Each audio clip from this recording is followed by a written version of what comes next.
ಶ್ರೀ ಗುರುಭ್ಯೋ ನಮಃ. ಎಲ್ಲರಿಗೂ ನಮಸ್ಕಾರ. ಮೊದಲೇ ಒಂದು ಮಾತು ಹೇಳ್ತೇನೆ, ನಾನು ಹೆಚ್ಚು ಮಾತಾಡಿ ಅಭ್ಯಾಸ ಇದ್ದವನಲ್ಲ. ಅಂದರೆ ಮಾತು ಜಾಸ್ತಿ ಆಡ್ತೇನೆ, ಆದರೆ ಈ ಥರ ವೇದಿಕೆ ಮುಂದೆ ಮಾತಾಡಿ ಅಭ್ಯಾಸ ಇದ್ದವನಲ್ಲ. ಮತ್ತು ಸ್ವಾಭಾವಿಕ ಸ್ಥಿತಿ ಅಂತ ಹೇಳಿದ್ರೆ ಈ ಥರ ಪ್ರೆಸೆಂಟೇಷನ್ ಇದೇ ಮೊದಲು ಅಂತಲೇ ಹೇಳ್ಬೋದು. ಮಾತಾಡಿದ್ದೇನೆ, ಬೇಕಾದಷ್ಟು ಮಾತಾಡಿದ್ದೇನೆ, ಶಿಲ್ಪಕಲೆ ಬಗ್ಗೆ ಮಾತಾಡಿದ್ದೇನೆ. ಆದರೆ ಈ ಥರ ಒಂದು ಕರಾರುವಕ್ಕಾಗಿ ಅಥವಾ ಒಂದೇ ಒಂದು ವಿಷಯದ ಬಗ್ಗೆ ಮಾತಾಡಲಿಕ್ಕೆ ಶುರು ಮಾಡಿದ್ದು ಇವಾಗಲೇ. ಹಾಗಾಗಿ ಏನಾದರೂ ತಪ್ಪು ಒಪ್ಪುಗಳಿದ್ದರೆ ಅಥವಾ ನನ್ನಿಂದ ಮಾತಾಡುವ ಭರದಲ್ಲಿ ಏನಾದರೂ ನುಸುಳಿದರೆ ದಯವಿಟ್ಟು ಅದನ್ನು ತಾವು ಹೊಟ್ಟೆಗೆ ಹಾಕ್ಕೋಬೇಕು ಅಂತ ಮೊದಲೇ ಪ್ರಾರ್ಥನೆ ಮಾಡ್ತೇನೆ. ಯಾಕಂತ ಹೇಳಿದ್ರೆ ಮಹಾ ಶಿಲ್ಪಕಲೆಯ ಬಗ್ಗೆ ಗೊತ್ತಿದ್ದವರು, ಜ್ಞಾನ ಇದ್ದವರು, ಶಿಲ್ಪಕಲೆಗೆ ಆಸಕ್ತಿ ಇದ್ದವರು, ಅದರ ಬಗ್ಗೆ ಅಧ್ಯಯನ ಮಾಡಿದವರು ಎಲ್ಲರೂ ನಮ್ಮ ಮುಂದೆ ಇದ್ದೀರಿ. ನಿಮ್ಮ ಮುಂದೆ ಮಾತಾಡೋದೇ ದೊಡ್ಡ ಭಾಗ್ಯ. ಆದರೆ ತಪ್ಪು ಆಗಬಾರ್ದು ಅಂತ ಬಹಳಷ್ಟು ಪ್ರಯತ್ನ ಮಾಡ್ತೇನೆ. ಮಧ್ಯದಲ್ಲಿ ಆದರೆ ದಯವಿಟ್ಟು ಕ್ಷಮಿಸಬೇಕು ಅಂತ ಕೇಳ್ಕೊಳ್ತೇನೆ. ನನ್ನ ವಿಷಯ ಪಾರಂಪರಿಕ ಶಿಲ್ಪಕಲೆಯ ಇಂದಿನ ಬೇಡಿಕೆ, ಅವಕಾಶ, ಅದರಿಂದ ಅನುಕೂಲ, ಅನನುಕೂಲ. ಇದೊಂದು ವಿಶ್ಲೇಷಣೆ ಅಂತ ಬರೆದಿದ್ದೇವೆ. ಈಗ ಪಾರಂಪರಿಕ ಶಿಲ್ಪಕಲೆ ಅಂದರೆ ಏನು ಅಂತ ಒಂದು ಸ್ವಲ್ಪ ಹೇಳ್ತೇನೆ. ಸಾವಿರಾರು ವರ್ಷಗಳಿಂದ ಮಾಡ್ಕೊತ ಬಂದಂಥದ್ದು ಇದ್ದರೆ, ಯಾವುದಾದ್ರೂ ಶೈಲಿಗೆ ಅಂಟುಕೊಂಡು ಮಾಡಿದ್ರೆ ಅದನ್ನು ಪಾರಂಪರಿಕ ಶಿಲ್ಪಕಲೆ ಅಂತ ಕರಿತೇವೆ. ಅದು ಉಳಿದಿದೆಯಾ ಅನ್ನತಕ್ಕಂಥದ್ದು ಮುಖ್ಯ ಮಾತಾಗತ್ತೆ. ಅದನ್ನು ಉಳಿಸ್ಕೊಂಡು ಬಂದಿದ್ದೇವ ಶಿಲ್ಪಿಗಳು ಅಂತಕ್ಕಂಥದ್ದು ಒಂದು ರೀತಿಯ ಜಿಜ್ಞಾಸೆ. ಸಾಕಷ್ಟು ಹಿಂದೆ ಅದೇ ಒಂದೇ ಶೈಲಿಯಲ್ಲಿ ಮಾಡ್ತಕ್ಕಂಥ, ಅಧ್ಯಯನಪೂರ್ವಕವಾಗಿ ಮಾಡ್ತಕ್ಕಂಥ ಶಿಲ್ಪಿಗಳು ಇದ್ದರು, ತಯಾರಾಗಿದ್ದರು, ಮಾಡ್ತಾ ಇದ್ದರು. ಅದಕ್ಕಾಗಿ ಕೆಲವು ಬೇಡಿಕೆಗಳಿತ್ತು, ಅವ್ರಿಗೆ ಅದು ಸಾಕಾಗ್ತಿತ್ತು. ಆದರೆ ಬರ್ತಾ ನಮಗೆ ಬೇಡಿಕೆಗಳು ಜಾಸ್ತಿ ಬೇಕು ಅಂದಾವಾಗ ಶೈಲಿ ಬದಲಾಗ್ತಾ ಹೋಗ್ತಾ ಇರುತ್ತೆ. ಶೈಲಿ ಹೇಗೆ ಅಂತ ಹೇಳಿದ್ರೆ, ಬರೀ 100 ವರ್ಷದಿಂದ ಈಚೆಗೆ ನಮ್ಮ ಪಾರಂಪರಿಕ ಶಿಲ್ಪಕಲೆ ಅಂತ ಹೇಳಿದ್ರೆ 100 ವರ್ಷದಿಂದ ಈಚೆಗೆ ಇದು ಅನ್ನೋ ಥರ ಮಟ್ಟಕ್ಕೆ ಬಂದಿಟ್ಟಿದ್ದೇವೆ. ಏನು, ನಮ್ಮ ಮೈಸೂರಿನ ಶಿಲ್ಪಕಲೆ ಆಗಿರ್ಬೋದು, ಶಿವಾರಪಟ್ಟಣದ ಶಿಲ್ಪಕಲೆ ಆಗಿರ್ಬೋದು, ಅದನ್ನೇ ಪಾರಂಪರಿಕ ಶಿಲ್ಪಕಲೆ ಅನ್ನುವಷ್ಟು ಮಟ್ಟಕ್ಕೆ ನಾವು ಒಗ್ಗೋಗಿದ್ದೇವೆ. ಹಾಗಾದರೆ ಹಿಂದಿನ ಶೈಲಿಗಳು ಯಾವುದು? ನೀವು ನಮ್ಮ ಹತ್ರ ಕೇಳಿದ್ರೆ, ನಾವು ಶಿಲ್ಪಿಗಳ ಹತ್ರ ಕೇಳಿದ್ರೆ ಇದು ಹೊಯ್ಸಳ ಅಂತ ಹೇಳ್ತೇವೆ. ಯಾಕಂದರೆ ಹೊಯ್ಸಳದ ಜ್ಞಾನ ಎಷ್ಟು ಜನಕ್ಕೆ ಇರುತ್ತದೋ ಗೊತ್ತಿಲ್ಲ. ಅಥವಾ ಇದು ಚೋಳ ಅಂತ ಹೇಳ್ತೇವೆ ಅಂತ ಹೇಳಿದ್ರೆ ಅದರ ಜ್ಞಾನ ಎಷ್ಟು ಜನಕ್ಕೆ ಇರುತ್ತದೋ ಗೊತ್ತಿಲ್ಲ. ಹಾಗಾಗಿ ಅದನ್ನು ಅವರು ಅಪೋಸ್ ಮಾಡೋದಿಲ್ಲ, ಹೌದು ಅಂತ ಒಪ್ಕೊಂಡ್ಬಿಡ್ತಾರೆ. ಇದು ನಮ್ಗೆ ಅಭ್ಯಾಸ ಆಗೋಗಿದೆ. ಆದರೆ ಸ್ವಾಭಾವಿಕ ಸ್ಥಿತಿ ಅದು ಹೊಯ್ಸಳದ್ದೇ ಆಗಿದೆಯಾ, ಅಥವಾ ಹೊಯ್ಸಳದ ವಿಶೇಷತೆ ಅದರಲ್ಲಿ ಏನಿದೆ, ಸ್ವಲ್ಪನಾದರೂ ಇದೆಯಾ ಅನ್ನುವಂಥ ಮಟ್ಟಕ್ಕೆ ನಾವು ಆಲೋಚನೆ ಮಾಡಬೇಕಾಗಿದೆ. ಅದು ಹಾಗಾಗಿ ಯಾವಾಗ ಶಿಲ್ಪಕಲೆಯ ಪರಂಪರೆ ನಶಿಸಿ ಹೋಗ್ತದೆ ಅನ್ನೋ ಥರ ಮಟ್ಟಕ್ಕೆ ಬಂದಾಗ ನಮಗೆ ದೊರಕದಂಥವರು ವಾದಿರಾಜರು. ಸ್ವಾಭಾವಿಕ ಸ್ಥಿತಿ ಅಂತ ಹೇಳಿದ್ರೆ ಶಿಲ್ಪಕಲೆ ಇದಮಿತ್ತಂ ಅನ್ನುವಂಥ ಮಟ್ಟಕ್ಕೆ ಬಂದಿತ್ತು. ಆಗ ಶೈಲಿ ಅಂದರೆ ಹೀಗೆ, ಆ ಶೈಲಿಯಲ್ಲೇ ಮಾಡಿದ್ರೆ ಹೀಗಿರಬೇಕು, ಅಥವಾ ಭಾರತದ ಎಷ್ಟು ಶೈಲಿಗಳಿದೆ ಅನ್ನುವಂಥ ಅಧ್ಯಯನ ಪೂರ್ವಕವಾದಂಥ ಕೆಲಸ ಮಾಡಿದವರು ವಾದಿರಾಜರು. ಇವತ್ತು ಹೆಮ್ಮೆ ಅನಿಸ್ತದೆ, ನಾವು ಅವರ ಶಿಷ್ಯರು. ಭಟ್ರಿದ್ದಾರೆ, ನಾವು ಅವ್ರ ಶಿಷ್ಯರು ಅನ್ನೋದಕ್ಕೆ ಹೆಮ್ಮೆ, ಮತ್ತು ನಾವು ಶಿಲ್ಪಿಗಳಾಗಿದ್ದೇವೆ ಅನ್ನೋದಕ್ಕೆ ಮತ್ತಷ್ಟು ಹೆಮ್ಮೆ. ಬರೇ ಒಂದು ಶೈಲಿಗೆ ಅಂಟ್ಕೊಂಡಿಲ್ಲ ಅವರು, ಅಥವಾ ಒಂದು ಶಿಲೆಗೆ ಅಂಟ್ಕೊಂಡಿಲ್ಲ, ಅಥವಾ ಒಂದು ಮಾಧ್ಯಮಕ್ಕೆ ಅಂಟ್ಕೊಂಡಿಲ್ಲ ಅವರು. ಅವ್ರ ಹತ್ರ ನಾವು 10 ವರ್ಷ ಇದ್ವಿ ಅಂತ ಹೇಳಿದ್ರೆ ಅದು ಬಹಳ ಕಡಿಮೆ ಅವಧಿ ಅಂತ ಹೇಳ್ಕೊತೇವೆ. ಯಾಕಂತೇಳಿದ್ರೆ ಅವರು ಪ್ಲಾಸ್ಟರ್ ಆಫ್ ಪ್ಯಾರಿಸಲ್ಲಿ ಕೆಲಸ ಮಾಡ್ತಾಯಿದ್ರು, ಮಣ್ಣಲ್ಲಿ ಕೆಲಸ ಮಾಡ್ತಾಯಿದ್ರು, ಮರದಲ್ಲಿ ಕೆಲಸ ಮಾಡ್ತಾಯಿದ್ರು, ಗಂಧದ ಮರದಲ್ಲಿ ಕೆಲಸ ಮಾಡ್ತಾಯಿದ್ರು, ಉದ್ದೇಶಪೂರ್ವಕವಾಗಿ ರೆಡ್ ಸ್ಯಾಂಡ್ ಸ್ಟೋನ್ ತರಿಸ್ಕೊಂಡು ಕೆಲಸ ಮಾಡ್ತಾಯಿದ್ರು, ಮಾರ್ಬಲಲ್ಲಿ ಕೆಲಸ ಮಾಡಿದ್ದಾರೆ. ನಮ್ಮ ಕೃಷ್ಣಶಿಲೆ ಹೆಗ್ಗಡದೇವನ ಕೋಟೆ ಕಲ್ಲಲ್ಲಿ ಖಂಡಿತ ಮಾಡಿದ್ದಾರೆ. ಗ್ರಾನೈಟಲ್ಲಿ ಕೆಲಸ ಮಾಡ್ತಾಯಿದ್ರು. ಯಾವುದರಲ್ಲಿ ಆಗೋದಿಲ್ಲ ಅನ್ನುವಂಥ ಮಟ್ಟಕ್ಕಿದೆ ಅದನ್ನೆಲ್ಲ ಎಕ್ಸ್ಪೆರಿಮೆಂಟ್ ಮಾಡಿದವರು. ಅಂದರೆ ಅವರ ಜೀವಮಾನ ಇಡೀ ಎಕ್ಸ್ಪೆರಿಮೆಂಟ್ ಮಾಡಿಕೊಂಡೇ ಕಳೆದವರು ಅವರು. ಅದು ನಮಗೆ ಎಷ್ಟು ಭಾಗ್ಯ ಆಯಿತು. ಅದರ ಪ್ರತಿಫಲವನ್ನು ನಾವು ಊಟ ಮಾಡ್ತಾ ಇದ್ದೇವೆ ಅಂತ ಹೇಳಿದ್ರೆ ತಪ್ಪಾಗೋದಿಲ್ಲ. ಅವರು ಮಾಡಿದಂಥ ಕೃಷಿಯ ಪ್ರತಿಫಲವನ್ನು ನಾವಿವತ್ತು ಊಟ ಮಾಡ್ತಾ ಇದ್ದೇವೆ ಅಂದರೆ ತಪ್ಪಿಲ್ಲ. ಯಾಕಂತೇಳಿದ್ರೆ ಅಷ್ಟು ಅಧ್ಯಯನಶೀಲ ವ್ಯಕ್ತಿಯಾಗಿದ್ದರು, ಅವರು ಹಾಗೆಯೇ ಗೌಣವಾಗಿಯೇ ಇದ್ದರು. ಆ ಅಧ್ಯಯನ ಎಷ್ಟು ಮಟ್ಟಿಗಿತ್ತು ಅಂತೇಳಿದ್ರೆ ಒಂದೇ ಒಂದು ನಿದರ್ಶನ ಹೇಳಬಲ್ಲೆ. ಅವರು ಹೇಗೆ ಅದಕ್ಕೆ ಅಳವಡಿಸ್ಕೊಂಡಿದ್ರು ಅನ್ನೋಂಥ ಮಟ್ಟಕ್ಕೆ ನಾನು ಒಂದು ನಿದರ್ಶನ ಹೇಳ್ತೇನೆ. ಅವರು ಹೆಚ್ಚಾಗಿ ಆಟೋದಲ್ಲಿ ಓಡಾಡ್ತಾಯಿದ್ರು. ಇದು ಯಾವಾಗಲೂ ಹೇಳ್ತಾ ಇರ್ತೇನೆ. ಆಟೋದಲ್ಲಿ ಓಡಾಡ್ತಾಯಿದ್ರು. ಅವ್ರ ಮನೆ ಮುಂದೆ ಮಾವಿನ ಮರದ ಕೆಳಗಡೆ ನಾವೆಲ್ಲ ಕೆಲಸ ಮಾಡ್ತಾಯಿದ್ವಿ. ಆಟೋದವನಿಗೆ ಕೊಡಲಿಕ್ಕೆ ಕೆಲವು ಸರಿ ಅವ್ರ ಹತ್ರ ದುಡ್ಡು ಇರ್ತದೆಯೋ ಇಲ್ಲದೆಯೋ ಚೇಂಜ್ ಇಲ್ವೋ ಏನೋ ಒಂದು ಕತೆ. ಒಳಗಡೆ ಬರ್ತಾರೆ ಅವರು, ಸಿಲ್ಕಿನ ಜುಬ್ಬ ಹಾಕ್ತಾರೆ, ಪಂಚೆ ಉಟ್ಕೋತಾಯಿದ್ರು. ಚಿರಂಜೀವಿ ಸಿಂಗ್ ಅವ್ರ ಹತ್ರಕ್ಕೋ ಯಾರ ಹತ್ರಕ್ಕೋ ಬಂದಿರ್ತಾರೆ ಅಂದ್ಕೊಳ್ಳಿ. ವಾಪಸ್ ಹೋಗ್ತಾರೆ. ಆಟೋದವನಿಗೆ ದುಡ್ಡು ಕೊಟ್ಟಿರಲ್ಲ. ಹೋಗಿ ತಗೊಂಬಂದು ಕೊಡ್ತೇನೆ ಅಂತ ಹೇಳಿ ಹೋಗಿರ್ತಾರೆ. ನಾವು ಭಟ್ರು, ಕನಕಮೂರ್ತಿ ಅವರೆಲ್ಲ ಕೆಲಸ ಮಾಡ್ತಾ ಇರ್ತೇವೆ. ಅವ್ರ ಕಣ್ಣಿಗೆ ಕಾಣಿಸ್ತದೆ, ಏನೋ ಒಂದು ತಪ್ಪೇ ಕಾಣಿಸಿರುತ್ತೆ ಅಂತ ಅಂದ್ಕೊಳ್ಳಿ. ಹಾಗಲ್ಲ ಅಂತ ಅದಕ್ಕೆ ಕೂತ್ಕೋತಾರೆ. ಅದೇ ಬಟ್ಟೆನಲ್ಲಿ ಯಾವುದೇ ಚೇಂಜ್ ಇಲ್ಲದೆ ಅಲ್ಲಿ ಕೂತ್ಕೋತಾರೆ. ಕೂತ್ಕೊಂಡು ಒಂದೇ ಒಂದು ಕ್ಷಣದಲ್ಲಿ ಅವರು ಶರ್ಟ್ ತೆಗಿತಾರೆ. ಕೈ ಉಳಿ ಸುತ್ತಿಗೆ ಹಿಡಿದಾಯಿತು, ಅದನ್ನು ತಿದ್ದಿ ಆಯಿತು ಅಂದ್ಕೊಳ್ಳಿ, ಶರ್ಟ್ ತೆಗಿತಾರೆ. ಇನ್ನೊಂದು 2 ನಿಮಿಷದಲ್ಲಿ ಬನಿಯನೂ ತೆಗಿತಾರೆ. ಅದು ಅಲೆ ಆಗುತ್ತೆ ಅವರಿಗೆ. ತೆಗಿತಾರೆ, ಕೆಲಸ ಮಾಡ್ತಾ ಇರ್ತಾರೆ. 10 ನಿಮಿಷ ಕಾಯ್ತಾನೆ ಆಟೋದವನು. ವಾಪಸ್ ಒಳಗಡೆ ಬರ್ತಾನೆ. ಇದೆಲ್ಲ ನಮ್ಗೆ ಅನುಭವ ಆಗಿರ್ತಕ್ಕಂಥ ಮಾತುಗಳು. 10 ನಿಮಿಷದಲ್ಲಿ ಒಳಗಡೆ ಬಂದು, ಸ್ವಾಮಿ ಇಲ್ಲಿ ಯಾರೋ ಒಬ್ಬರು ಹಿರಿಯರು ಬಂದರು, ಹಣ ತಂದು ಕೊಡ್ತೇನೆ ಅಂತ ಹೋದರು, ಬರಲಿಲ್ಲ ಇನ್ನೂ, ಗೊತ್ತಾ ನಿಮಗೆ ಇಲ್ಲಿ ಎಲ್ಲಾದರೂ ಹೋದ ಅಂತ. ಅವರಲ್ಲೇ ಕೂತಿದ್ರು, ಅವನಿಗೆ ಗೊತ್ತಿರಲ್ಲ ಅವರು ಅಂತ. ಆ ಥರ ಹೋಗ್ತಾ ಇದ್ದ. ಆವಾಗ ಎಚ್ಚೆತ್ಕೊಂಡಾಗೆ, ಅವನಿಗೆ ದುಡ್ಡು ಕೊಡಬೇಕು, ಯಾರಾದರೂ ಕೊಡಿ ಅಂತ ನಮ್ಮನ್ನು ಹೇಳ್ತಾಯಿದ್ರು. ಅಂದರೆ ಅವರಿಗೆ ಆ ವಿಷಯದ ಬಗ್ಗೆ, ಶಿಲ್ಪಕಲೆಯ ಬಗ್ಗೆ ಎಷ್ಟು ಆಳವಾದಂಥ ಆಸಕ್ತಿ ಇತ್ತು ಅನ್ನುವಂಥದ್ದು. ಇದನ್ನು ನಾವು ನಿದರ್ಶನವಾಗಿ ಇಟ್ಕೊಳ್ತೇವೆ ವಿನಃ ನಾವು ಇವಾಗ ಅಳವಡಿಸ್ಕೊಳ್ಳೋದಕ್ಕೆ ಬರ್ತಿಲ್ಲ ಅಂತ ನಮಗೆ ಬೇಜಾರಾಗುತ್ತೆ. ಯಾಕಂದರೆ ನಾವು ಅಷ್ಟರ ಮಟ್ಟಿಗೆ ಪರಿಣಿತರಾಗಿಲ್ಲ. ಇದನ್ನು ಪಾರಂಪರಿಕ ವಿಷಯದ ಬಗ್ಗೆ ಮಾತಾಡೋತ್ತಿಗೆ ಹೇಳ್ತಾ ಇದ್ದೀನಿ. ಇನ್ನೊಂದು ಹೆಮ್ಮೆ ವಿಚಾರ ಅಂತ ಹೇಳಿದ್ರೆ, ನಮಗೆ ಕಲಿಸಿದಂಥ ಶೈಲಿ ಏನಿದೆ, ನಮಗೆ ಕಲಿಸಿದಂಥ ವಿದ್ಯೆ ಏನಿದೆ, ಅದು ಇವತ್ತು ವಾದಿರಾಜರ ಶೈಲಿಯಾಗಿ ಮುಂದುವರೆದಿದೆ. ಬಿಡದಿಯಲ್ಲಿ ಕೆನರಾ ಬ್ಯಾಂಕಿನ ಒಂದು ಪ್ರಾಜೆಕ್ಟ್ನಲ್ಲಿ ಶುರು ಮಾಡಿದ್ರು. ವಾದಿರಾಜರು ಮತ್ತು ವಿಮಲಾ ರಂಗಾಚಾರ್ಯರು ಸೇರಿ ಅದನ್ನೊಂದು ಪ್ರಾಜೆಕ್ಟ್ ಶುರು ಮಾಡಿದ್ರು. ನಾವು ಕೌಶಲ್ಯ ಅಂತ ಬನ್ನಿಂಗ್ಹಾಮ್ ರೋಡಲ್ಲಿ ಇದ್ವಿ ಒಟ್ಟಿಗೆ. ಅದಾದ ನಂತರ ಅದನ್ನು ದೊಡ್ಡ ಸಂಸ್ಥೆಯಾಗಿ ಬೆಳೆಸಿದ್ರು. ಅದು ವಾದಿರಾಜರ ಶಿಷ್ಯರುಗಳು ಇವತ್ತಿನ ದಿವಸ ಮಾಸ್ಟರ್ ಆಗಿದ್ದಾರೆ ಅಂದರೆ ಇದು ಪರಂಪರೆ ಅಂತ ನಾನು ಅನ್ಕೋತೇನೆ. ಮತ್ತು ಇವತ್ತೆಲ್ಲ ಅಲ್ಲಿ ಬಳಸ್ತಕ್ಕಂಥ ಸಾಧನ ಏನಿದೆ ಅಥವಾ ಡ್ರಾಯಿಂಗ್ ಏನಿದೆ, ಅವರು ವಾದಿರಾಜರದ್ದು ಒಂದು ಸಿಸ್ಟಮ್ ಇತ್ತು. ಅವರು ಯಾವುದೇ ಕೆಲಸ ಮಾಡಬೇಕಾದ್ರೂ ಮೊದಲು ಅದರ ರೇಖಾಚಿತ್ರ ತಯಾರಿಸ್ಕೊಂಡೇ ಮಾಡಬೇಕು ಅನ್ನುವಂಥ ಒಂದು ಅವ್ರದ್ದು ಇದಿತ್ತು, ಮಾತಿತ್ತು. ಹಾಗಾಗಿ ಇವತ್ತು ಅವರ ಈಗ ನಾವೆಲ್ಲ ರೇಖಾಚಿತ್ರ ತಯಾರಿಸ್ತಾ ಇದ್ದಾರೋ ಅಥವಾ ನಮ್ಮ ಹುಡುಗರು ತಯಾರಿಸ್ತಾ ಇದ್ದಾರೋ ಗೊತ್ತಿಲ್ಲ. ಆದರೆ ಅವರು ತಯಾರಿಸಿದಂಥ ರೇಖಾಚಿತ್ರವನ್ನು ಮಾರ್ಗದರ್ಶಕವಾಗಿ ಇಟ್ಕೊಂಡು ನಾವು ಕೆಲಸಗಳನ್ನು ಮುಂದುವರಿಸತಕ್ಕಂಥ ಸ್ಥಿತಿ ಬಂದಿದ್ದೇವೆ. ಹಾಗಾಗಿ ಖಂಡಿತ ಹೇಳ್ತೇನೆ, ಇದು ವಾದಿರಾಜರ ಪರಂಪರೆ ಮುಂದುವರಿದಾಪಡ್ತಾರೆ ಅಂತ ನಮಗೆ ಅದು ಹೆಮ್ಮೆ ಅನಿಸ್ತಾ ಇದೆ. ಸಾಕಷ್ಟು ಶಿಲ್ಪಿಗಳು ತಯಾರಾಗಿದ್ದಾರೆ ಇವತ್ತಿನ ದಿವಸ. ಮೊದಲು ಡ್ರಾಯಿಂಗ್ ಮಾಡೋದು ಅಂತ ಹೇಳ್ತಾ ಇದ್ದೆ. ನನಗೆ ಎಷ್ಟು ಸಮಸ್ಯೆ ಆಗಿತ್ತು ಅಂದರೆ 1997ನೇ ಇಸ್ವಿನಲ್ಲಿ ನಾನು ಅಮೇರಿಕಕ್ಕೆ 8 ಅಡಿದು ಒಂದು ವಿಗ್ರಹ ಮಾಡಿಕೊಡ್ತೇನೆ ಅಂತ ಒಪ್ಕೊಂಡಿದ್ದೆ. ಅದೇ ಪ್ರಕಾರ 5 ಅಡಿ 4 ಹೀಗಿದ್ದೆಲ್ಲ ಮಾಡ್ತಾಯಿದ್ವಿ. ಮಾಡುವಂಥ ಸಂದರ್ಭದಲ್ಲಿ ಡ್ರಾಯಿಂಗ್ ಮಾಡಬೇಕಾದ್ರೆ ನೆಲದ ಮೇಲೆ ಹಾಕ್ಕೊಂಡು ಡ್ರಾಯಿಂಗ್ ಮಾಡಬೇಕಾಗಿತ್ತು. ಯಾಕಂದರೆ ಆವಾಗ ಜಂಬೋ ಜೆರಾಕ್ಸು ಅದೆಲ್ಲ ಇರಲಿಲ್ಲ. ಇದ್ದರೂ ಎಲ್ಲೋ ಒಂದು ಕಡೆ ಹೋಗಬೇಕು, ಅದನ್ನು 50 ಪಾರ್ಟಲ್ಲಿ ಮಾಡಬೇಕು, ತಂದು ಜೋಡಿಸ್ಕೋಬೇಕು, ಹೀಗೆಲ್ಲ ಇತ್ತು. ಹಾಗಾಗಿ ಡ್ರಾಯಿಂಗ್ ನೆಲದ ಮೇಲೆ ಹಾಕ್ಕೊಂಡು ಮಾಡ್ತಾಯಿದ್ವಿ. ಗೋಡೆಗೆ ಇಟ್ಕೊಂಡು ನೋಡ್ತೇವೆ. ಯಾಕಂದರೆ ಪೆನ್ನು ಗೋಡೆ ಮೇಲೆ ಬರೆಯೋಕೆ ಹೋದರೆ ಅದು ಪೆನ್ನು ಫ್ಲೋ ಆಗೋಲ್ಲ. ಈ ಥರದಲ್ಲಿ ಗೋಡೆ ಮೇಲೆ ಇಟ್ಕೊಂಡು ನೋಡ್ತಾಯಿದ್ವಿ. ಸಾಕಷ್ಟು ಶ್ರಮ ಆಗ್ತಾಯಿತ್ತು. ವಾದಿರಾಜರ ಆ ಶ್ರಮವನ್ನು ಸರಿಯಾದ ರೀತಿಯಲ್ಲಿ ಬಳಸ್ಕೊಂಡವರು. ಹಾಗಾಗಿ ನಾವು ಮುಂದುವರ್ಸ್ಕೊಂಡು ಬಂದಿದ್ದೇವೆ. ಅಷ್ಟು ಶ್ರಮ ಪಟ್ಟು ಡ್ರಾಯಿಂಗ್ ಮಾಡ್ತಾಯಿದ್ವಿ. ಇವತ್ತು ಅಂಥ ಶ್ರಮ ಏನಿಲ್ಲ. ಎಷ್ಟು ದೊಡ್ಡದು ಬೇಕಾದರೂ ಇವತ್ತು ನಾವು ಬ್ಲೋ ಅಪ್ ಮಾಡ್ಕೋಬೋದು, ಫ್ಲೆಕ್ಸ್ ಮಾಡ್ಕೋಬೋದು, ಬೇಕಾದಷ್ಟು ಅವಕಾಶಗಳಿದೆ. ಹಾಗೆ ಒಂದು ಅಂತ ಹೇಳಿದ್ರೆ ವಾದಿರಾಜರ ಪರಂಪರೆ ಮುಂದುವರಿತಾ ಇದೆ ಅಂತ ಹೇಳಿದ್ರೆ, ನಾನು ಇದಕ್ಕೆ ತೊಡ್ಕೊಂಡಾವಾಗ ನಾನು ಮೊದಲನೇ ಒಂದು ವಿಚಾರ ಹೇಳ್ತೇನೆ ಅಂತ ಹೇಳಿದ್ರೆ, ನಾನು ವೇದಾಧ್ಯಯನ ಮಾಡಿದೆ. ನಾನು ಹಿರಿಯ ಮಗ ಆಗಿದ್ದರಿಂದ ನಮಗೆ ಪೌರೋಹಿತ್ಯನೇ ನನ್ನ ಮನೆ ವೃತ್ತಿ. ಹಾಗಾಗಿ 6-7ನೇ ಕ್ಲಾಸಿಗೆ ನನ್ನನ್ನು ವಿದ್ಯಾಭ್ಯಾಸದಿಂದ ಬಿಡಿಸಿ ನಮ್ಮ ವೇದಾಧ್ಯಯನಕ್ಕೆ ಮತ್ತು ಸಂಸ್ಕೃತ ಅಧ್ಯಯನಕ್ಕೆ ಮನೆಯ ವೃತ್ತಿಗೆ ನನಗೆ ತೊಡಗಿಸಿದ್ರು. ಹಾಗಾಗಿ ನಾನು ಅನಿವಾರ್ಯವಾಗಿ ಬರಬೇಕಾಗಿತ್ತು. ನನಗೆ ಒಂದು ಸಂಕಟ ಅಂತ ಹೇಳಿದ್ರೆ, ನನಗೆ ಪೌರೋಹಿತ್ಯ ಬೇಡ ಅಂತ ಗೊತ್ತಿಲ್ಲ ಯಾಕೆ ಅಂತ. ನನ್ನ ಅನ್ನ ಇದರಲ್ಲಿ ಬರೆದಿದ್ದರಿಂದ ಆಗಿದೆ ಅನ್ನೋ ಗೊತ್ತಿಲ್ಲ. ಪೌರೋಹಿತ್ಯ ಬೇಡ ಅಂತಕ್ಕಂಥ ಒಂದು ಮಾತಿಂದಾಗಿ ನಾನು ಬೇರೆ ಏನಾದರೂ ಮಾಡಬೇಕು.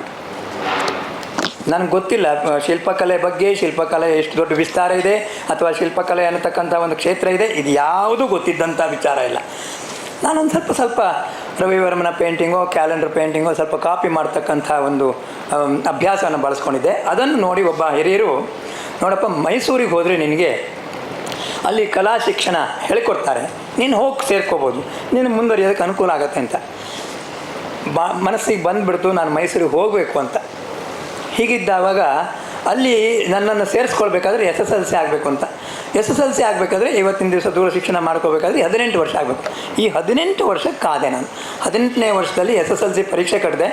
ನನಗೆ ಸ್ವಾಭಾವಿಕ ಸ್ಥಿತಿ ಅಂತ ಹೇಳಿದರೆ ಕನ್ನಡ ಅಕ್ಷರ ಸಮೇತ ಮರ್ತೋಗಿತ್ತು. ಆವಾಗ ಬರೇ ಸಂಸ್ಕೃತ ಅಕ್ಷರ ಮಾತ್ರ ಗೊತ್ತಿತ್ತು. ನನಗೆ ಗೊತ್ತಿಲ್ಲ, ಪುಣ್ಯಾತ್ಮ ಯಾರೋ ನನ್ನನ್ನು ಪಾಸ್ ಮಾಡಿ ಹಾಕಿದ್ರು. ಇವತ್ತಿನ ಸ್ಥಿತಿ ಆಗಿದ್ರೆ ಪಾಸ್ ಆಗ್ತಿರ್ಲಿಲ್ಲ ಅನ್ಸುತ್ತೆ. ಇವತ್ತಿನ ಸ್ಥಿತಿ ಅಂತಂದರೆ ನಾನು ರ್ಯಾಂಕು ಅಷ್ಟರ ಮಟ್ಟಿಗೆ ನನ್ನನ್ನು ಪಾಸ್ ಮಾಡಿ ಹಾಕಿದ್ರು. ನನ್ನ ಅದೃಷ್ಟ ಚೆನ್ನಾಗಿತ್ತು. ನಾನು ಮೈಸೂರಿಗೆ ಹೋಗಿ ಚಾಮರಾಜೇಂದ್ರ ಟೆಕ್ನಿಕಲ್ ಇನ್ಸ್ಟಿಟ್ಯೂಟಿಗೆ ಹೋಗಿ ಕೇಳಿದೆ, ನಾನು ಪೇಂಟಿಂಗ್ ಕಲಿಬೇಕಂತ ಕೇಳಿದೆ. ನನ್ನ ರೂಪ ನೋಡಿ, ನನ್ನ ಡ್ರೆಸ್ ನೋಡಿ ಆತ ಹೇಳಿದ್ರು, ಅಲ್ಲಿ ಸೇನ್ ಗುಪ್ತಾ ಅಂತ ಮಾಸ್ಟ್ರಿದ್ರು, ನಿಮಗಾಗ್ತಕ್ಕಂಥ ಕ್ಲಾಸ್ ಇದಲ್ಲ, ನೀವು ಪೇಂಟಿಂಗ್ ಕಲಿಯೋಕ್ಕಾಗಲ್ಲ ಅಂದರೆ. ಯಾಕಂದರೆ high healed shoes, bell bottom pant ಇರ್ತಕ್ಕಂಥ ಸಂದರ್ಭ ಅದು. ಹಾಗಾಗಿ ನಾನು ಮುಂದುಟ್ಕೊಂಡು ಹೋಗಿದ್ದೇನೆ, ಪಂಚೆ ಮೇಲ್ಗಡೆ ಟಿಕ್ಕಿ ನೋಡಿ ಟಿವಿಗೆಲ್ಲ ಇದು ಅಂತ ಅಂದ್ಕೊಂಬಿಟ್ರು. ಅದು ಒಳ್ಳೆಯದೇ ಆಯಿತು ಏನೋ, ನನಗೆ ಆವಾಗ ಅವಮಾನ ಅಂತ ಅನಿಸಿದ್ರೂ ಅದು ಒಳ್ಳೆಯದಾಯಿತು. ಯಾಕಂದರೆ ಅಲ್ಲಿ ಕೆಳಗಡೆ ನೋಡಿ ಶಿಲ್ಪಕಲೆ ಅಂತ ಒಂದು ಕ್ಷೇತ್ರ ಇದೆ, ಅಥವಾ ಒಂದು ಕ್ಲಾಸ್ ಇದೆ, ಅಲ್ಲಿಗೆ ಸೇರ್ಕೊಳ್ಳಿ, ಅಲ್ಲಿಗಾದರೂ ನೀವು ಹೋಗ್ಬೋದು ಅಂತ. ಅಷ್ಟೊತ್ತಿಗೆ ನನಗೆ ಗೊತ್ತಾಗಿದ್ದು ಶಿಲ್ಪಕಲೆ ಅನ್ನೋಂಥ ಒಂದು ಕ್ಷೇತ್ರ ಇದೆ ಅಂತ. ಅದಕ್ಕಿಂತ ಮೊದಲು ಗೊತ್ತಿದ್ದದ್ದಲ್ಲ.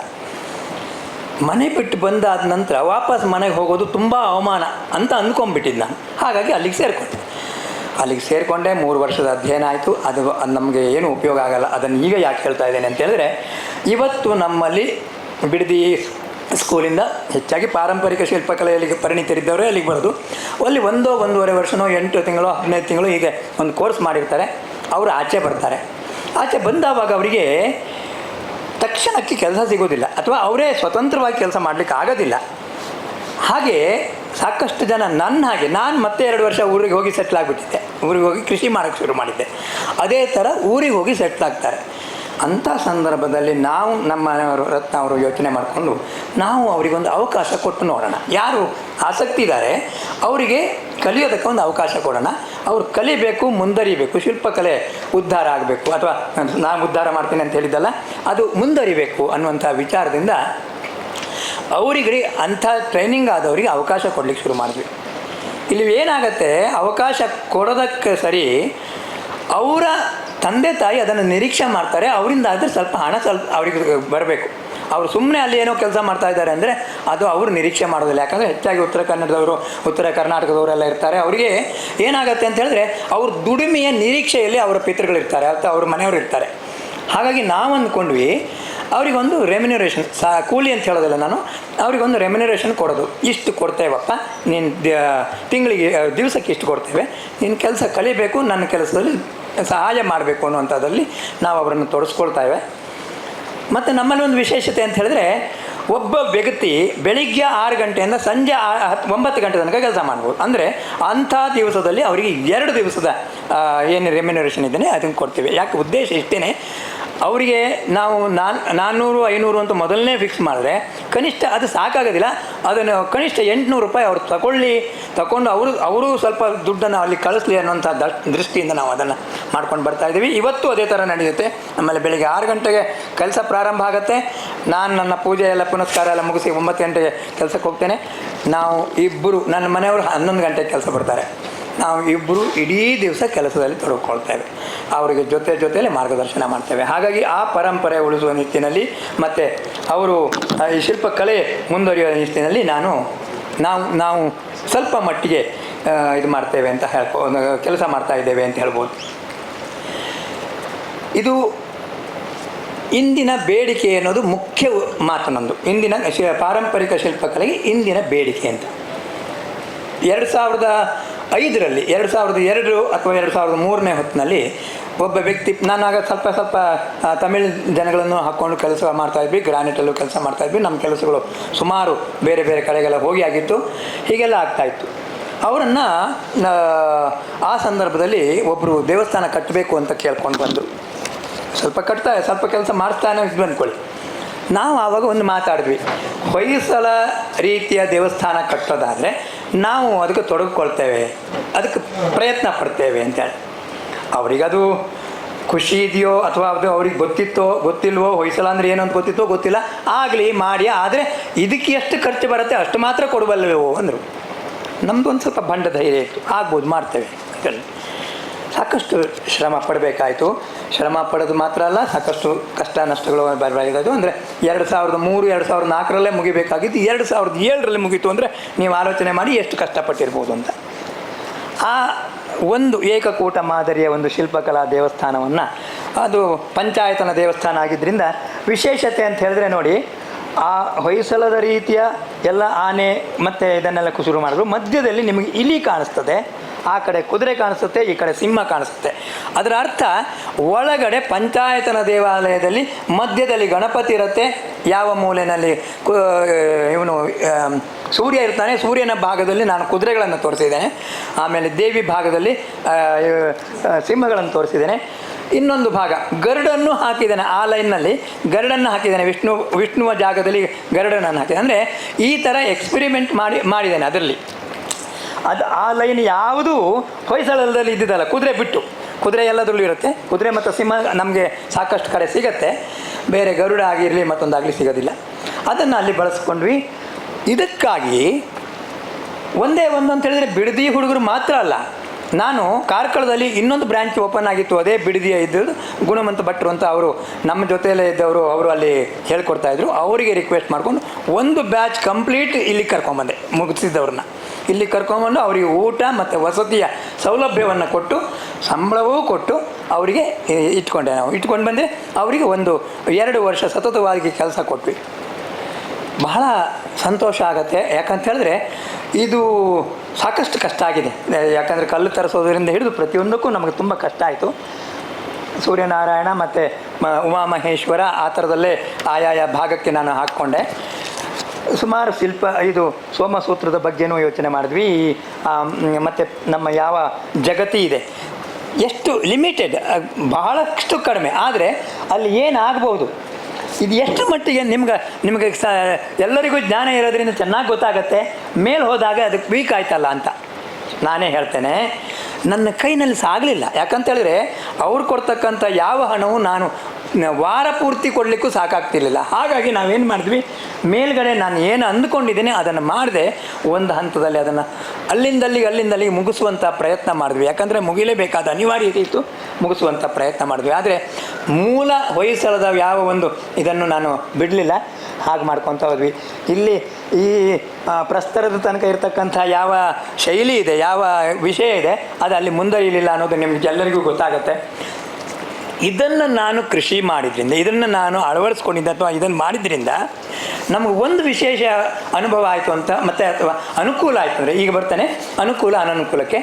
ಅನುಕೂಲ ಆಯಿತು ಅಂತ ಹೇಳಿದ್ರೆ ಬೇಡಿಕೆಗಳು ಬೇರೆ ಬೇರೆ ರೀತಿಯಲ್ಲಿ ಬರಲಿಕ್ಕೆ ಶುರುವಾಯಿತು. ಮತ್ತು ನಮಗೊಂದು ಥರದಲ್ಲಿ ಅನುಭವಕ್ಕೆ ಬಂತು, ಏನು ಮಾಡ್ಬೋದು, ಸಾಮಾನ್ಯ ಜನಗಳಿಗೆ ಅವಶ್ಯಕತೆಗೆ ಏನು ಮಾಡ್ಬೋದು. ಎಲ್ಲ ಮನೆ ವಾದಿರಾಜರ ಒಂದು ಮಾತಿತ್ತು, ಶಿಲ್ಪಕಲೆ ಎಲ್ಲ ಕಡೆಗೆ ಸಲ್ಲಬೇಕು, ಯಾರಿಗೆ ಹೇಗೆ ಬೇಕೋ. ಅವರು ಆರ್ಕಿಟೆಕ್ಚರಲ್ ಇದು ಇನ್ಸ್ಟಿಟ್ಯೂಷನ್ಗೆ ಅಲ್ಲಿ ಇಲ್ಲಿಗೆಲ್ಲ ಮಾಡಿಕೊಟ್ಟಿದ್ದಾರೆ. ಹಾಗೆ ಎಲ್ಲ ಕಡೆ ನಮ್ಮ ಶಿಲ್ಪಕಲೆ ಸಲ್ಲಬೇಕು, ಅಲ್ಲಿಗೆ ಸರಿಯಾದ ಮಾಡಿಕೊಡ್ಬೇಕು.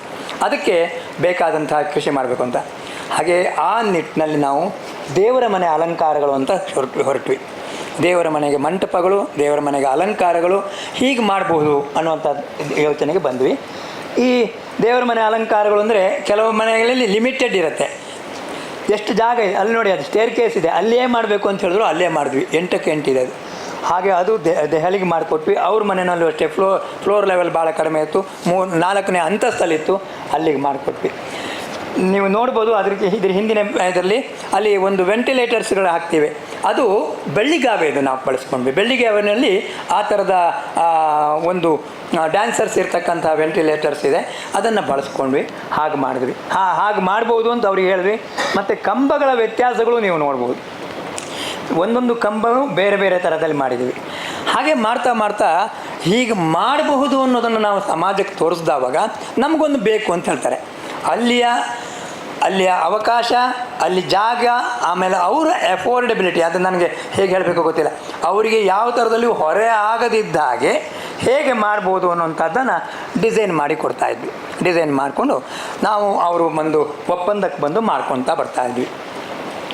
ಕೆಲವು ಕಡೆ ಹೇಗೆ ಬರ್ತದೆ ಅಂದರೆ ನೋಡಿ, ಇದು ಒಂದು ತೀರ್ಥಹಳ್ಳಿಯಲ್ಲಿ ಮಾಡಿರತಕ್ಕಂಥದ್ದು. ಅವರು ಗುಡಿ ಮಾಡಿ ಆಗಿತ್ತು ಸಿಮೆಂಟಲ್ಲಿ, ಅದನ್ನು ಅಲಂಕಾರ ಮಾಡಬೇಕು ಅಂತ ಹೇಳಿದವಾಗ ಸಮಯ ಭಾಳ ಕಡಿಮೆ ಇತ್ತು. ನಾವಿಲ್ಲಿ ಒಂದು ಸ್ಕೆಲೆಟನ್ ಮಾಡಿಕೊಂಡು ಕೆಳಗಡೆ ಕೂರ್ಮ ಬೇಕು, ದ್ವಾರಪಾಲರು ಬೇಕು, ಪ್ರಾಣದೇವರು ಮತ್ತು ಗರುಡರು ಬೇಕು, ಸುತ್ತಲೂ ನಾವು ದಶಾವತಾರವನ್ನು ಹಾಕ್ಕೊಂಡಿದ್ದೇವೆ. ಈ ಥರದಲ್ಲಿ ಅಲಂಕಾರ ಅಲ್ಲಿಗೆ ಹೇಗೆ ಹೊಂದತ್ತೆ, ಹೇಗೆ ಮಾಡಬಹುದು ಅಂತ ಆಲೋಚನೆ ಮಾಡಿ ಅದನ್ನೆಲ್ಲ ಮಾಡೋದು. ಇದು ಮಾಡಿದ್ರಿಂದ ಏನಾಯಿತು ಅಂತ ಹೇಳಿದ್ರೆ, ಇದೊಂದು ಮನೆಯದ್ದು ಇದು ಇಲ್ಲಿ ಹಾಕಿರ್ತಕ್ಕಂಥ ಗಣಗಳು ನೋಡ್ಬೋದು ನೀವು. ಆ ಚೈನ್ ಅಲ್ಲಾಡುತ್ತೆ, ಏನಾದರೂ ಒಂದು ವಿಶೇಷತೆ ಇರಬೇಕಲ್ಲ, ಆಗ ಆಲೋಚನೆ ಮಾಡಿದ್ವಿ. ಈ ಕಂಬ ನೋಡಿ ಸಂಪೂರ್ಣ ಟರ್ನಿಂಗ್ನಲ್ಲಿ ಆಗಿರ್ತಕ್ಕಂಥದ್ದು. ಹೊಯ್ಸಲದ ಕಂಬವನ್ನೇ ನಾವು ಇದು ಆಲೋಚನೆ ಮಾಡ್ಕೊಂಡು ಮಾಡಿದ್ವಿ. 2 ಪಿಲಾಸ್ಟರ್ ಹಾಕಿದ್ದೀನಿ ಸೈಡಿಗೆ. ಇದು ಏನಾಯಿತು, ನಾವು ಒಬ್ಬರಿಂದ ಒಬ್ಬರಿಗೆ ಒಂದು ಕಡೆಯಿಂದ ಒಂದು ಕಡೆಗೆ ಯಾವುದನ್ನು ಎಷ್ಟು ಮಾಡ್ಬೋದು. ಇಲ್ಲಿ ಒಂದು ವಿಚಾರ ಆಯಿತು. ಇದು ಶ್ರೀದೇವಿ ಮೆಡಿಕಲ್ ಕಾಲೇಜ್ ಅಂತ ಅಲ್ಲಿಗೆ ಮಾಡಿದ್ದು. ಅವರು ಅಲ್ಲಿ ವ್ಯಾಸಪೀಠನೂ ಇಟ್ಟಿದ್ದೀನಿ, ಸರಸ್ವತಿ ಇಟ್ಟಿದ್ದೇವೆ. ಈ ಅವರ ಅಧ್ಯಕ್ಷರು ಏನು ಹೇಳಿದ್ರು, ಶಬ್ದ ಬರುತ್ತಲ್ಲ ಆ ಥರ ಕಂಬ ಮಾಡ್ಬೋದಾ ಅಂತ. ನಿಮ್ಗೆ ಆಶ್ಚರ್ಯ ಆಗ್ಬೋದು, ಆ ತೋರಣದ ಭಾಗದಲ್ಲಿ ಡೆಲಿಕೇಟ್ ಮಾಡಿ ಅದು ಕಂಬ ಶಬ್ದ ಬರೋ ಥರ ಮಾಡಿದ್ದೇನೆ ನಾನು. ಅಂದರೆ ಏನೂ ಮಾಡಬಹುದು, ಯಾರಿಗೆ ಏನು ಬೇಕು ಅದನ್ನು ಮಾಡ್ಬೋದು ಅನ್ನೋ ಥರದಲ್ಲಿ ಆಲೋಚನೆ ಮಾಡಿಕೊಂಡು ಈ ಎಕ್ಸ್ಪೆರಿಮೆಂಟ್ ಮಾಡಿ ಬೆರಳಲ್ಲಿ ಹೊಡೆದ್ರೆ ಶಬ್ದ ಬರುತ್ತೆ. ಒಂದು ನಾವು ಹಂಪೆನಲ್ಲೂ ತಾವು ಇದನ್ನು ಗಮನಿಸ್ಬೋದು, ಹಂಪೆನಲ್ಲೂ ಸರಿಗಮ ಪದ ನಿಸ ಅಂತ ಶಬ್ದ ಬರೋದಿಲ್ಲ, ಶಬ್ದ ಬರುತ್ತೆ ಅಷ್ಟೇ.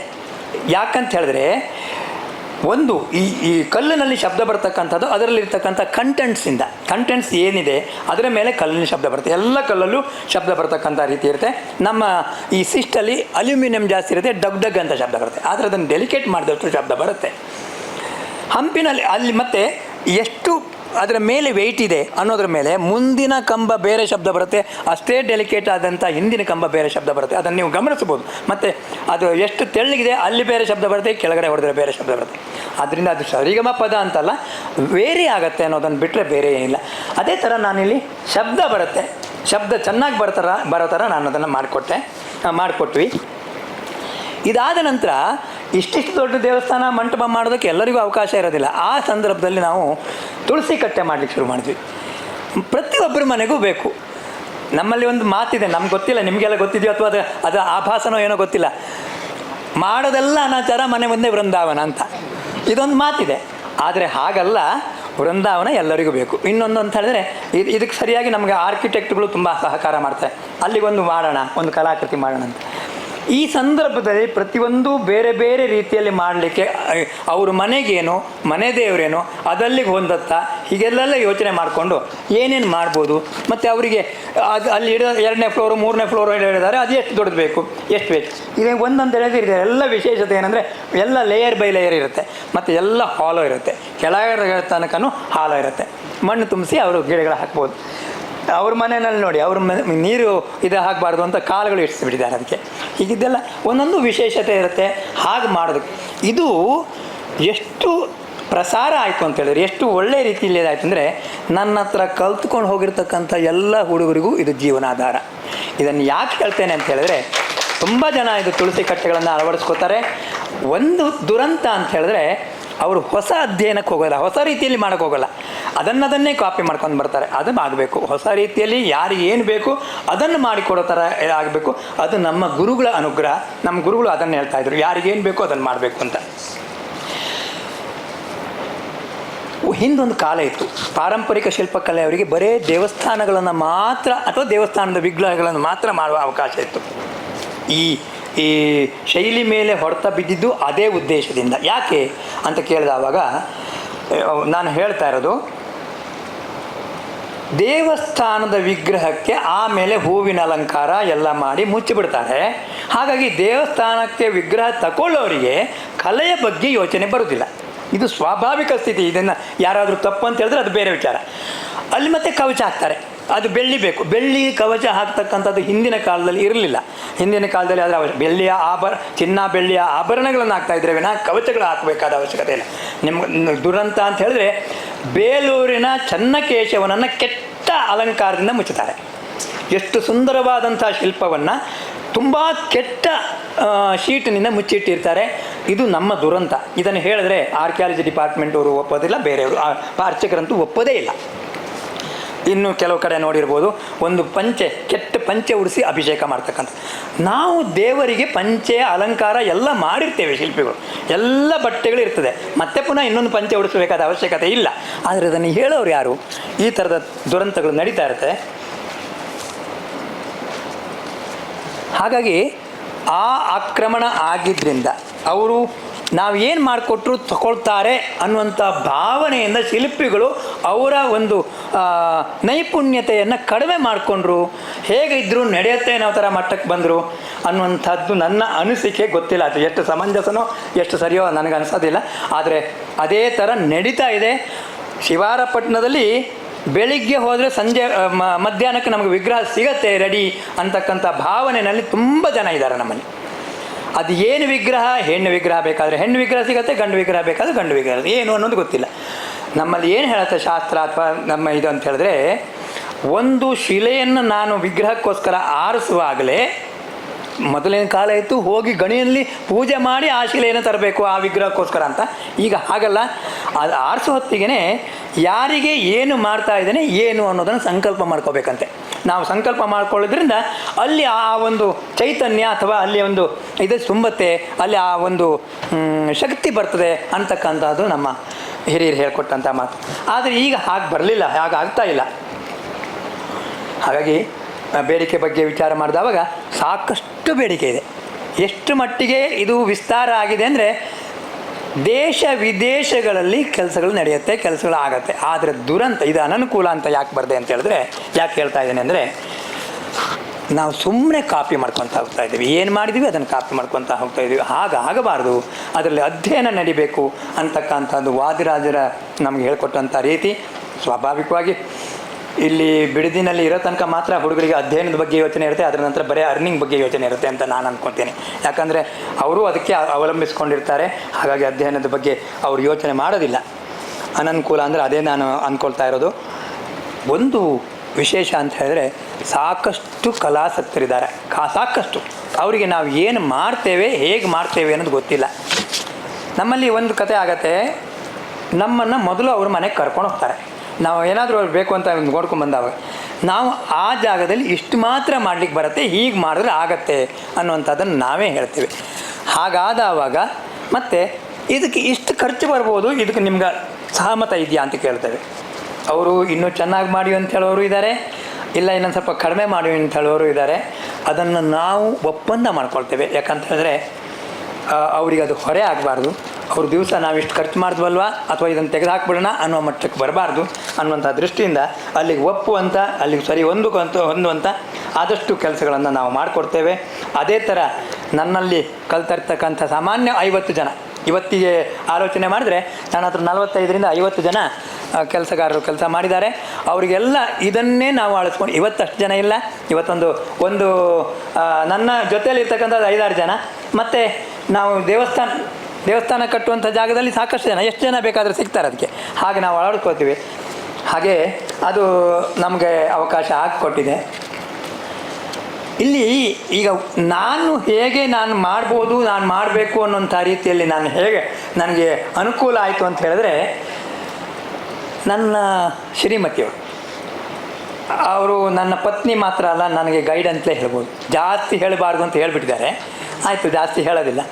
ಯಾಕಂತ ಹೇಳಿದ್ರೆ ಅವರು ಹಣಕಾಸಿನ ಬಗ್ಗೆ ಆಲೋಚನೆ ಮಾಡೋದಿಲ್ಲ, ಕ್ವಾಲಿಟಿ ಬಗ್ಗೆ ಮಾತ್ರ ಆಲೋಚನೆ ಮಾಡ್ತಾರೆ. ನಮಗೆ ನಾವು ಏನೇ ಮಾಡಿಕೊಳ್ಳಿ, ನಮ್ಮ ಗುರುಗಳು ಒಂದು ಮಾತಾಡ್ತಾ ಇದ್ರು, ನೋಡು ಇವನು ನಾನು 5,000 ಕೇಳಿದೆ, ಇವನು 2,000 ಕೊಟ್ಟಿದ್ದಾನೆ, ಕೆಲಸ ಇಷ್ಟೇ ಸಾಕು ಅವನಿಗೆ ಅಂತ ನೀನು ಅಂದ್ಕೊಂಡ್ರೆ ನಿನ್ನ ಅಭಿವೃದ್ಧಿ ಅಲ್ಲಿಗೆ ಮುಗಿದು, ನೀನು ಮುಂದರಿಯೋದಿಲ್ಲ ಅಂತ ಹೇಳ್ಕೊಟ್ಟಿದ್ದಾರೆ. ಅಂದರೆ ನನಗೆ ಎಷ್ಟು ಕೆಲಸ ಮಾಡಬೇಕು ಅಂತ ಆಸಕ್ತಿ ಇದೆ ಅಷ್ಟು ಪೂರ ಮಾಡಿ ತೋರಿಸು, ಅದು ಯಾವತ್ತೂ ತೊಂದರೆ ಆಗಲ್ಲ. ಯಾಕಂತ ಹೇಳಿದ್ರೆ ನಾವು ಮಾಡ್ತಾ ಇರ್ತಕ್ಕಂಥ ದೇವ್ರ ಕೆಲಸ ಆದರೆ ದೇವರಿಗೆ ನಮ್ಮ ಒಂದು ಇದನ್ನು ಇಟ್ಕೋಬೇಕು ಅಂತ ಏನು, ದೇವ್ರು ಒಂದಲ್ಲ ಒಂದು ಮಾರ್ಗದಲ್ಲಿ ಕೊಡ್ತಾನೆ ಅಂತಕ್ಕಂಥದ್ದು ಭರವಸೆ.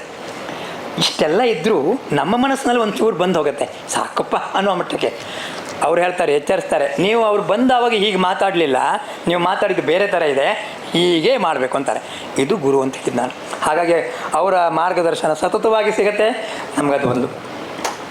ಇನ್ನೂ ಒಂದು ವಿಶೇಷ ಅಂತ ಅಂದರೆ ಪಾರಂಪರಿಕ ಶಿಲ್ಪಕಲೆ ಅಂತ ಹೇಳಿದ ಆವಾಗ ನಾನು ಈಗ ಒಂದು 5-6 ವರ್ಷದ ಹಿಂದೆ ಕೂತ್ಕೊಂಡು ಮಾತಾಡ್ತಾ ಇದ್ವಿ. ಇಷ್ಟೆಲ್ಲ ಶ್ರಮ ಪಟ್ವಿ, ಯಾಕೆ ಹೊರಗಡೆ ಎಲ್ಲ ಹೋಗಿ ಕೆಲಸ ಮಾಡಬೇಕು, ಎಷ್ಟಾಗುತ್ತೋ ಅಷ್ಟು ಮನೆ, ಯಾಕಂದ್ರೆ ವಯಸ್ಸಾಯಿತು ಅಂತ ಒಂದು ಭಾವನೆ ಬರ್ತದೆ. ಇನ್ಯಾಕೆ ಹೊರಗಡೆ ಹೋಗಿ ಒದ್ದಾಡಬೇಕು, ದಿವಸ ಇಡೀ ಹೊರಗಡೆ ಕೆಲಸ ಮಾಡಬೇಕು, ಹಾಗಾಗಿ ನಿಲ್ಲಿಸಿಬಿಡೋಣ ಅಂತ ಯೋಚನೆ ಮಾಡಿದ್ವಿ. ನನ್ನ ಮಗಳಿಗೆ ಮದುವೆ ಆಗಿತ್ತು, ಒಂದು 2-3 ವರ್ಷ ಆಗಿತ್ತು. ಅವರಿಬ್ಬರು TCS ಅಲ್ಲಿ ಇದು ಕೆಲಸ ಮಾಡ್ತಾಯಿದ್ರು, ಸಾಫ್ಟ್ವೇರ್ ಇಂಜಿನಿಯರ್ಸ್. ಇದನ್ನು ಕೇಳಿಸ್ಕೊಂಡು ಹೋದಂಥ ನನ್ನ ಅಳಿಯ ಮಗಳ ಹತ್ರ ಮಾತಾಡಿದಂತೆ, ಇವರು 40-45 ವರ್ಷದಿಂದ ಕಷ್ಟಪಟ್ಟಿದ್ದಾರೆ, ಒಂದು ಸಂಸ್ಥೆ ಮಾಡಿದ್ದಾರೆ, ನಾವು ಯಾಕೆ ಬೇರೆಯವರಿಗೋಸ್ಕರ ಕೆಲಸ ಮಾಡಬೇಕು, ನಾವು ಯಾಕೆ ಇದನ್ನೇ ಮುಂದುವರಿಸಬಾರ್ದು ಅಂತ ಯೋಚನೆ ಮಾಡಿ ನನ್ನ ಅಳಿಯ ಮತ್ತೊಂದು 3 ದಿವಸದಲ್ಲಿ ರಿಸೈನ್ ಮಾಡಿ ನಮ್ಮಲ್ಲಿಗೆ ಬಂದರು. ಅವರಿಗೆ ಯಾವ ಹಿನ್ನೆಲೆ ಇಲ್ಲ, ನಿಜ ಹೇಳ್ತೇನೆ, ಯಾವ ಹಿನ್ನೆಲೆ ಇಲ್ಲ. ಆದರೆ ನಂದೊಂದು ಕಂಡೀಷನ್ ಇತ್ತು, ನೀವು ಇದಕ್ಕೆ ಬರೋದಾದರೆ ನೀವು ಕೆಲಸ ಮಾಡಬೇಕು ಅಂತ. ಈಗ ಕೆಲಸ ಮಾಡ್ತಾರೆ ಸತೀಶ್ ದಾನಗಿರಿ ಅಂತ. ನನಗೆ ಹೆಮ್ಮೆ ಆಗುತ್ತೆ, ನನ್ನ ಎಲ್ಲ ಕೆಲಸವನ್ನು ಮುಂದುವರಿಸ್ಕೊಂಡು ಹೋಗ್ತಾ ಇರೋರು. ನಾನೀಗ ಹೊರಗಡೆ ಹೋಗೋದೇ ಇಲ್ಲ. ನನ್ನ ಕಾರ್ಯಕ್ಷೇತ್ರಕ್ಕೆ ಎಲ್ಲರಿಗೂ ಹೇಳ್ತೇನೆ, ನನ್ನ ಮನೆ ಮುಂದೆನೇ ಸ್ವಲ್ಪ ಜಾಗ ಇದೆ, ಯಾವುದೋ ಒಂದು ಕಷ್ಟದಲ್ಲಿ ಸಿಕ್ಕಿದೆ, ಅದು ಅಂದರೆ ನಂದಲ್ಲ, ಯಾರೋ ಬಿಟ್ಟು ಕೊಟ್ಟಿದ್ದಾರೆ, ಅಲ್ಲಿ ಕೆಲಸ ಮಾಡ್ತೀವಿ. ಮನೆ ಆಯಿತು, ಮುಂದೆ ಆಯಿತು ಅಷ್ಟೇ, ಅಲ್ಲಿಂದ ಆಚೆನೂ ಹೋಗೋದಿಲ್ಲ, ಈಚೆನೂ ಹೋಗೋಲ್ಲ. ಅದು ಯಾವ ಅವಶ್ಯಕತೆ ಇಲ್ಲ ನನಗೆ.